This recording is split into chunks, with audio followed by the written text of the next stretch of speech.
Kiedy Abraham usłyszał, że Pan Bóg go wzywa, pewnie się ucieszył. Miał wcześniejsze doświadczenia związane z tym, że Pan Bóg do niego przemawiał i zawsze, mimo że były nieraz przed nim trudne wyzwania, były one połączone z obietnicą. Miał objąć posiadanie ziemię obiecaną. Miał urodzić mu się syn. Jego potomstwo miało być liczniejsze niż ziarnka piasku i gwiazdy na niebie.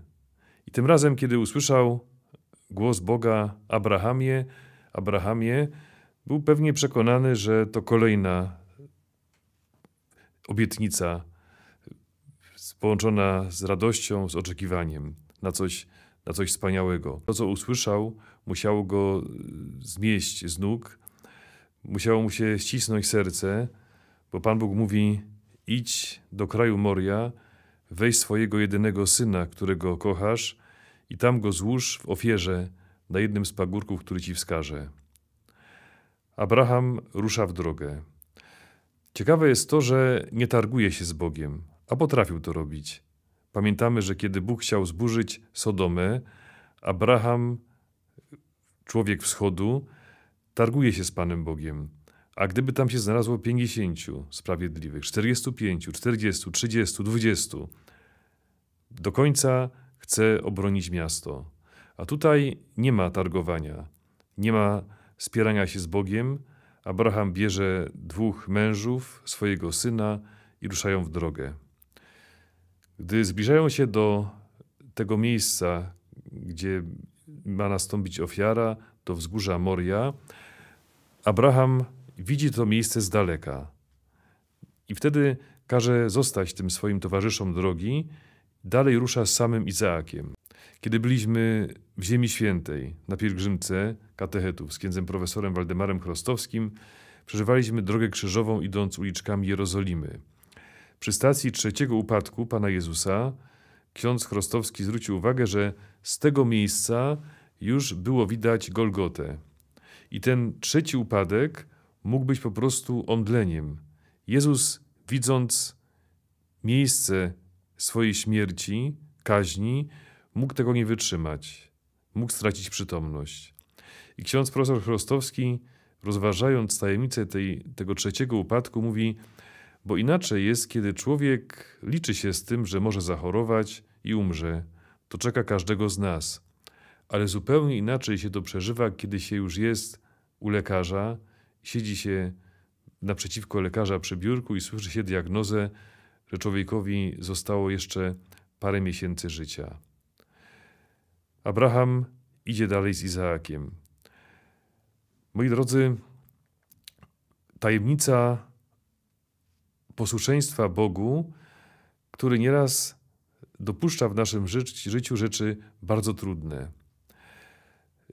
Byliśmy w Medjugorje, przeżywaliśmy różaniec i jeden z naszych kolegów, misjonarz z Tanzanii, ksiądz Konrad, gdy stanęliśmy przy tajemnicy ofiarowania, mówi: to jest chyba jedna z najważniejszych, o ile nie najważniejsza tajemnica różańca. Kto to zrozumie w życiu duchowym, zrozumiał wszystko. Jeden z księży moich znajomych z Czech opowiadał mi taką historię swojego doświadczenia.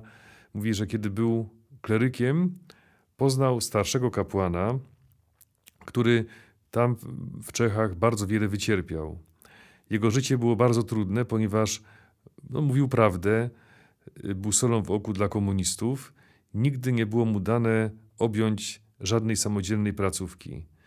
Był świętym kapłanem, ten starszy ksiądz, całkowicie oddanym służbie Bogu, był wspaniałym spowiednikiem, miał piękne kazania, właśnie dlatego był tak znienawidzony przez komunistów, ale nigdy nie zaznał tej radości, która dla księdza jest czymś bardzo ważnym, że miał jakąś swoją stałą pracę, stałą posługę, stałą parafię.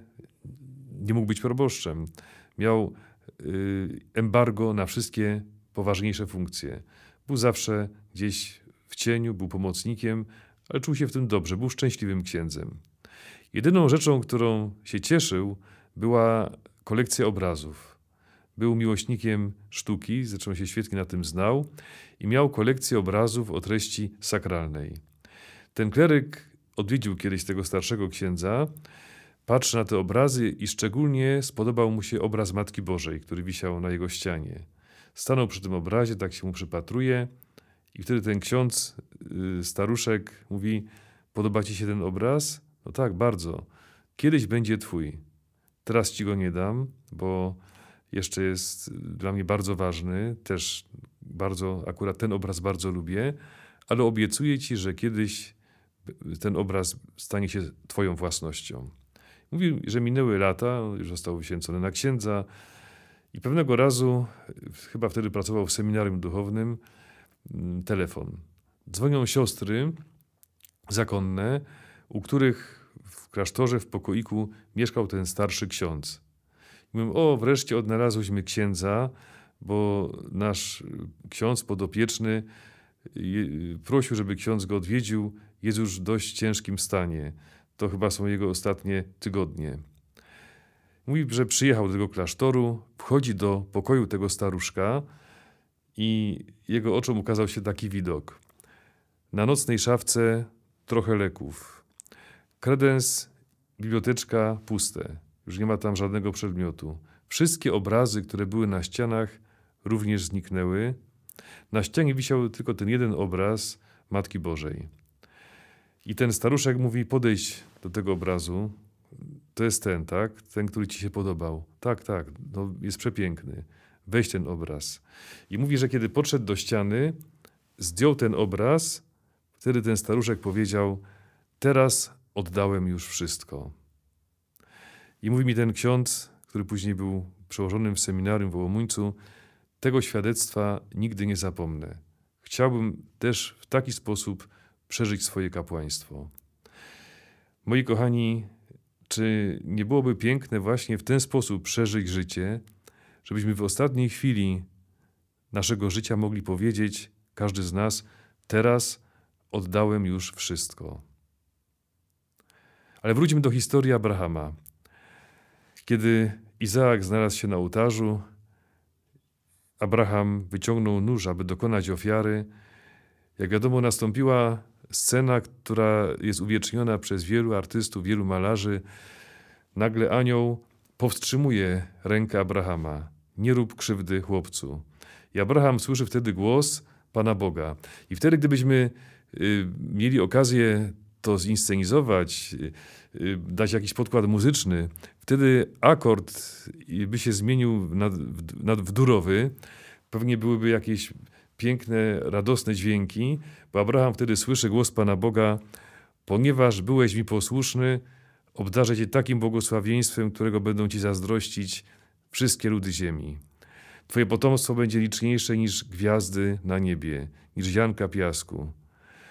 Abraham słyszy obietnicę. Moi kochani, kiedy człowiek w największych trudnościach powie Panu Bogu: oto jestem, do Twojej dyspozycji, Pan Bóg przeprowadzi nas przez wszystko. O tym mówi historia Abrahama, o tym mówi historia wielu, wielu ludzi, o tym mówi moja historia i pewnie nie jeden z was potwierdzi, że i wasza historia życia to potwierdza. Kiedy jesteś chory, powiedz Panu Bogu: oto jestem. Oddaj się do dyspozycji Pana Boga. Kiedy masz problemy w pracy, coś się nie układa w Twoim życiu zawodowym, powiedz: Panie Boże, oto jestem, stoję przed Tobą, składam moje życie w Twoje ręce.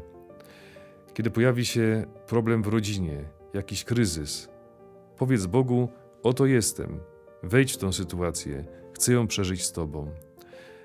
Posłuszeństwo Panu Bogu, oddanie życia Bogu w każdej sytuacji życia kończy się tym, czym skończyła się historia Abrahama. Pan Bóg przeprowadza nas przez te trudne rzeczy, przez te trudne sprawy. Na końcu zawsze jest radość, na końcu jest wypełnienie obietnicy i człowiek przekonuje się, że warto było zaufać Bogu. Życzę wam i sobie tego, byśmy wtedy, kiedy nadejdzie w naszym życiu taka próba, taka sytuacja, potrafili, tak jak Abraham, zaufać bezgranicznie Panu Bogu. Moi kochani, o tym się dobrze czyta, o tym się dobrze mówi. Wiemy, że kiedy taka sytuacja następuje, wtedy przede wszystkim pojawiają się emocje, uczucia. Wszystko się w nas buntuje. Wtedy akurat nie chce nam się modlić. Wszystko wydaje się być że idziemy pod wiatr. Wszystko wydaje się być przeciwko nam. Tak jak mówi psalmista, w zalęknieniu wołamy: każdy człowiek jest kłamcą. Jakby świat się wtedy wali, jest ciemność. Ale właśnie w tej ciemności, w tej mgle, kiedy nic nie widać, trzeba powiedzieć: Panie Boże, oto jestem przed Tobą. Wiem, że Ty jesteś ze mną. To jest ciekawe, że po tym wszystkim, kiedy Abraham zdecydował się oddać swojego syna, anioł powstrzymał jego rękę, Abraham nadał temu miejscu bardzo ciekawą nazwę. Pan widzi. Ty możesz Pana Boga nie widzieć, ale Pan Cię widzi. Widzi Cię teraz, widzi wszystko, co się w Twoim życiu dzieje, widzi i zna wszystkie Twoje problemy i jest z Tobą. Nie bój się. Pan widzi.